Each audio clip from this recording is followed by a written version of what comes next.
Mas vamos falar agora da reforma tributária. Hoje é um dia super importante. Imagino que você tenha bastidores para contar para a gente, porque ontem o dia foi bastante movimentado aí em Brasília, né? Hoje me parece que vai ser o dia mais importante, é dia da votação de fato, mas parece também que a pressão dos governadores e prefeitos deu uma diminuída. Ontem o Haddad teve uma conversa com o Tarcísio e parece que essa conversa surtiu já efeito.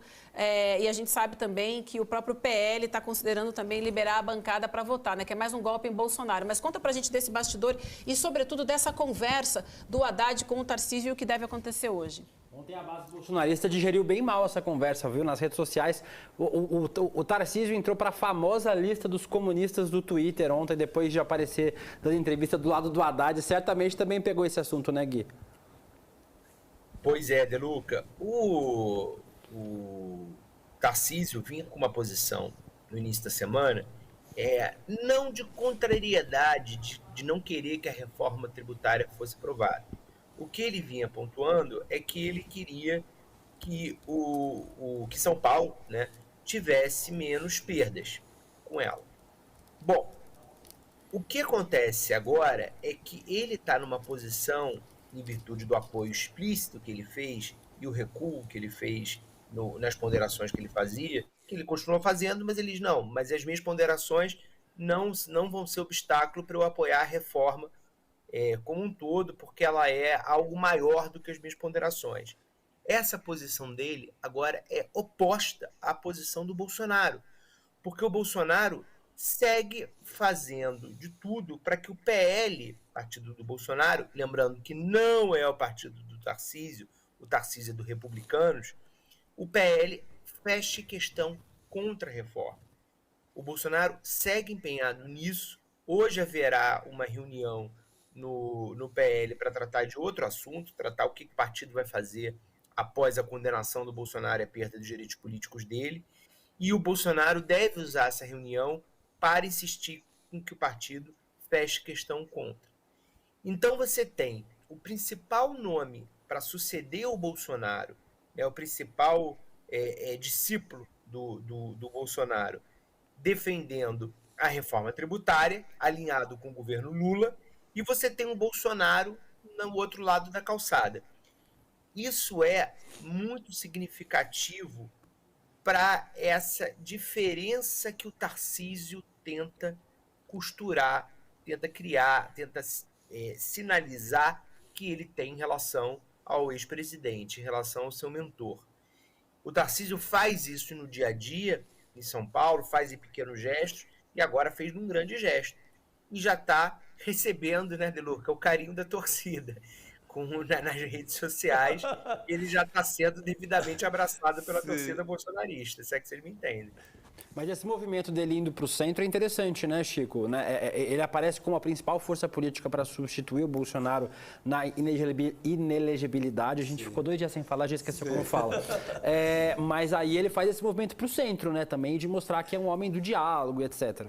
Ele está governando, ele precisa da reforma tributária, ele precisa mostrar que está fazendo coisas, que tem um bom relacionamento com o empresariado, com a produção, né, de São Paulo. Aí, então ele vai a Brasília, ele até vai lá conversar com o Bolsonaro, porque tem um agradecimento, coisa do passado e tal, mas ele aparece para foto com o Haddad, que é o grande articulador na hora H da reforma tributária. Então, tenta jogar um pouquinho ali para o bolsonarismo, nesse encontro com o Bolsonaro, mas esse encontro com o Bolsonaro não passa de uma troca de afetos ali, agradecimento.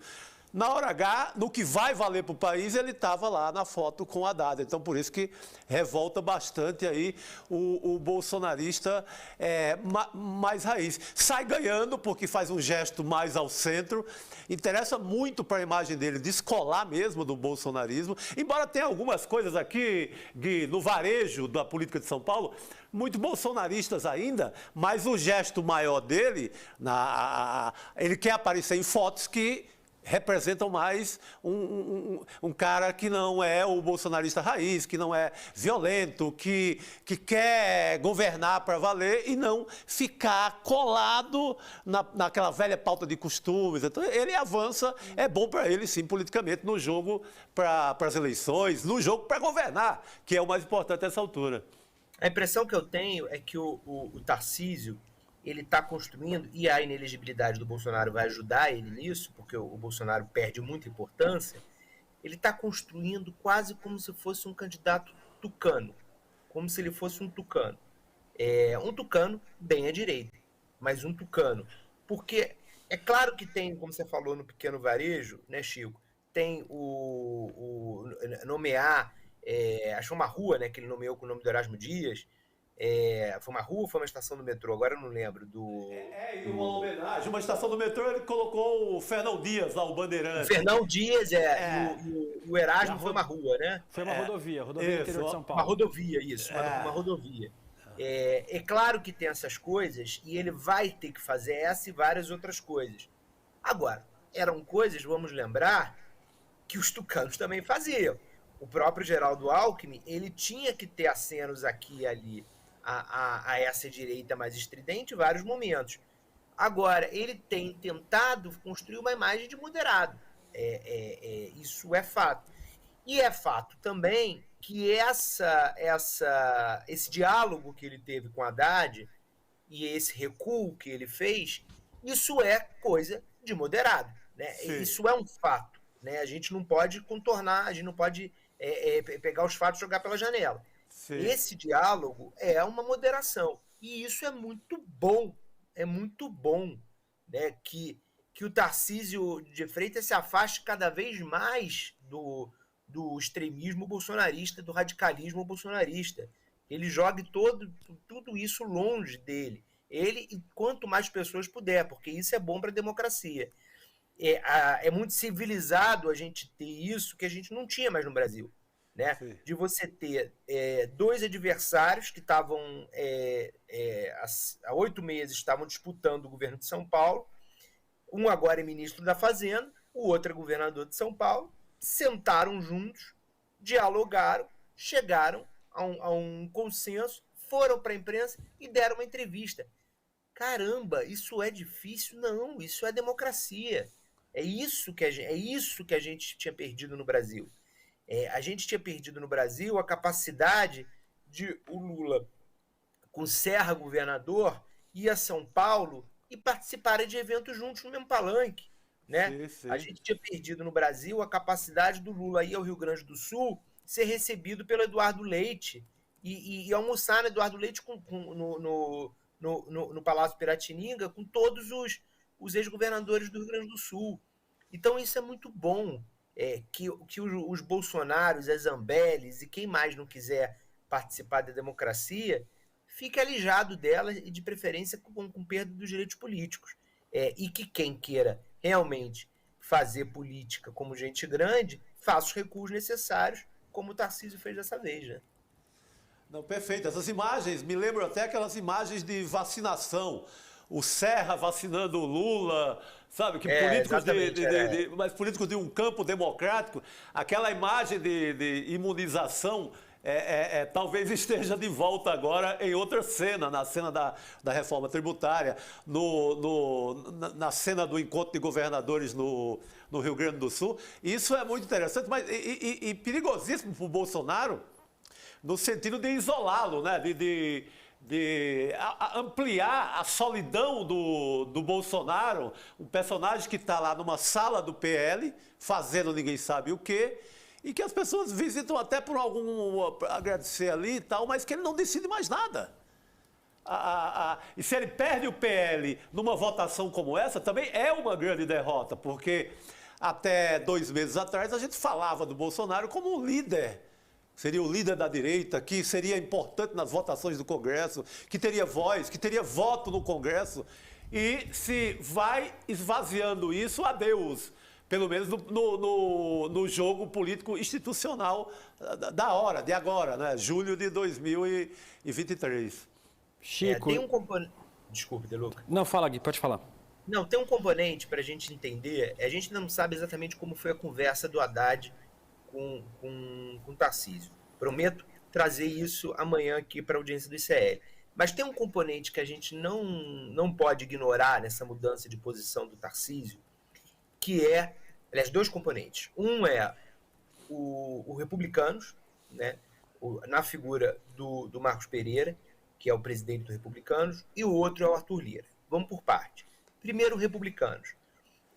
Ontem, o Republicanos participou o Marcos Pereira foi procurado por pessoas do governo, foi procurado pelo próprio Arthur Lira, com pedidos para que ele, Marcos Pereira, conseguisse que o Republicanos votasse a favor da reforma. Muito sutilmente, algo que não precisou nem ser explicitado, mas foi captado pelo Marcos Pereira, foi colocado por pessoas do governo: olha, você tem planos de se tornar presidente da Câmara. Você é um candidato à sucessão do Lira. O fato é que o governo é muito provavelmente fiel da balança dessa escolha, porque deve haver um candidato da sucessão do Lira, um candidato escolhido pelo Lira, um candidato do próprio Marcos Pereira. O governo deve desequilibrar entre um e o outro e decidir, afinal de contas, quem vai ser o eleito. No assunto mais importante economicamente para o governo, você não vai trabalhar a favor da aprovação? Né? Isso pesou. E o fator Arthur Lira também pesou. Né? O Lira jogou nessa votação, está jogando nessa votação, todas as fichas dele junto à Câmara. Ter uma aprovação consagradora disso, de preferência com o próprio PL, que a gente pode falar ainda um pouquinho, está mudando de posição e vai ser mais uma derrota para o Bolsonaro. Isso é muito importante no momento de desprestígio do Lira junto à opinião pública, né, de todas as críticas que ele vem sofrendo, as notícias relacionadas às investigações de corrupção que cercam ele. Isso é muito importante para ele nesse momento, demonstrar essa força. E isso certamente também foi um fator de pressão sobre o Tarcísio.